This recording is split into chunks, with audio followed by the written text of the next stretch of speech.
দর্শক বন্ধুরা দেখেন, আমি এখানে যে কচু কেটে এসেতে কচু পাঠাইছে, কচু কেটে সিদ্ধ দিলাম।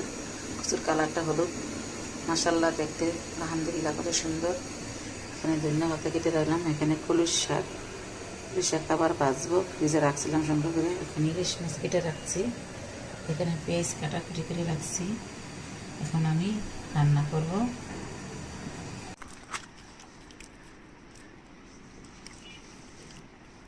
এখানে আনছি হলুদ, মরিচের ফাঁকি, লবণ, এই যে লবণ, টমেটো, কাঁচামরিচ, বোম্বাই মরিচ, এখানে বোম্বাই মরিচ কাঁচামরিচ আনা হয়েছে। আনছি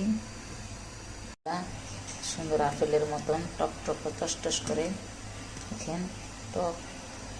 আর টমেটো, সুন্দর টমেটো আনলাম বাজার থেকে।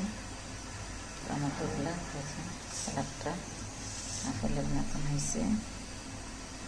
এখানে হলুদ মরিচ, কাঁচামরিচ, বোম্বাই মরিচ, এই দেখেন বোম্বাই মরিচ ছোটো ছোটো, এগুলো অনেক ঘেরান, খেতে খুবই মজা, ঘেরান অনেক।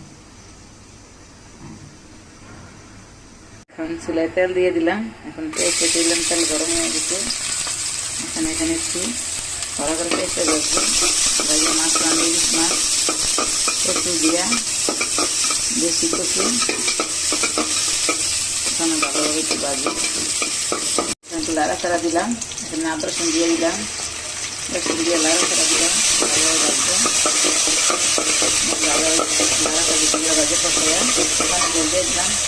এখানে এখন পানি দিয়ে দিলাম। এখানে এখন হলুদ মরিচ দিয়ে দিব।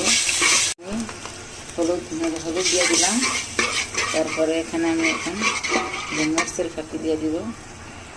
এই যে মরিচের ফাঁকি দিয়ে দিলাম।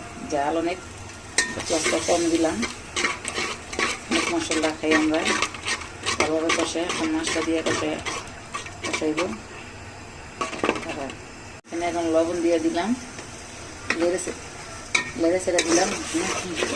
এখানে তেলটা দিয়ে দিলাম কড়াইয়ের ভিতরে, শাক ভাজি করবো। এখানে এখন আমি পেস্টটা দিয়ে দিলাম, পেস্ট